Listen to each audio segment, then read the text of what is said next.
La parole est à monsieur Yannick Chenevard, rapporteur de la commission mixte paritaire pour une durée maximum de 5 minutes. Madame la présidente, Madame la ministre, monsieur le président de la commission de la défense, cher Jean-Michel Jacques, monsieur Jean-Louis Thiriot, mon co-rapporteur. 11 octobre 1919, Georges Clemenceau. Sur le terrain de la lutte militaire, sur le terrain de la bataille économique, il faut lutter, lutter toujours, veiller sans cesse, et celui qui n'est pas à la bonne sentinelle et qui ne veille pas est rayé du catalogue des peuples du monde, il est vaincu. Nous achevons aujourd'hui un travail parlementaire conduit dans des délais resserrés, avec toute la gravité que commandent les questions de défense.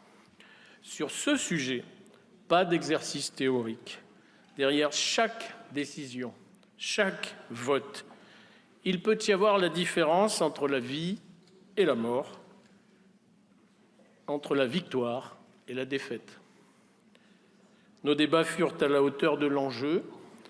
Ils permirent d'examiner avec rigueur les adaptations rendues nécessaires par l'évolution du contexte stratégique.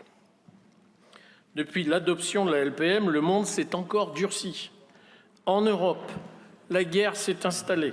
Plus loin, le détroit d'Ormuz, la mer Rouge sont le théâtre d'affrontements. Encore plus loin, la mer de Chine frémit. Partout, les attaques hybrides se multiplient, les ruptures technologiques s'enchaînent. Face à cette accélération de l'histoire, l'immobilisme aurait été une faute. L'actualisation qui nous a été soumise procède d'une logique simple. Conserver le cap stratégique fixé en 2023, adapter la tactique aux réalités du terrain, elle ne bouleverse pas notre modèle, elle le rend plus crédible dans un environnement qui change vite. Stock, résilience logistique, drones, guerre électronique, défense solaire, renseignement, spatial, cyber, rusticité et esprit de défense.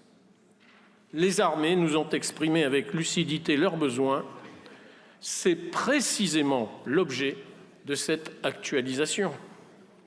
Elle consolide notre modèle d'armée complet, elle préserve notre capacité à agir, elle renforce notre aptitude à durer dans un engagement majeur.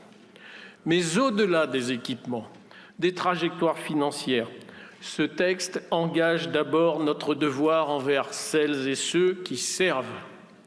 En ce moment même, nous leur demandons beaucoup.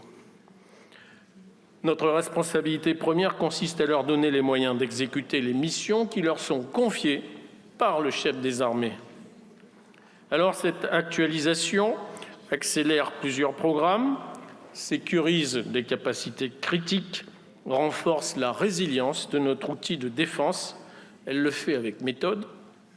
Regardez les menaces en face, adapter notre effort. En 2028, un nouveau livre blanc permettra de modifier le contrat opérationnel de nos armées. Il redéfinira ainsi leur format.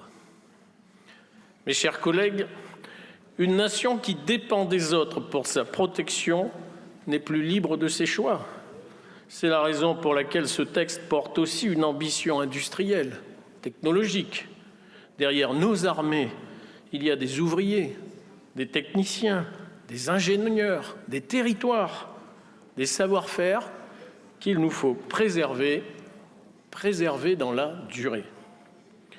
Derrière nos armées, enfin, il y a des familles. En conséquence, avec mon collègue co-rapporteur Jean-Louis Thiriot, nous vous proposons de voter pour cette actualisation. Je souhaiterais terminer mon propos en rappelant de nouveau ceux de Georges Clemenceau, mais cette fois avant la Grande Guerre. Et j'ouvre les guillemets. Notre première pensée doit être de maintenir la France dans son glorieux renom, dans sa haute dignité. Puisqu'on ne respecte que l'effort, le peuple français doit être mis en état de défendre son sol, ses traditions, son histoire, sa langue, sa pensée, qui ne pourrait subir d'atteinte sans une diminution de l'humanité. Je vous remercie.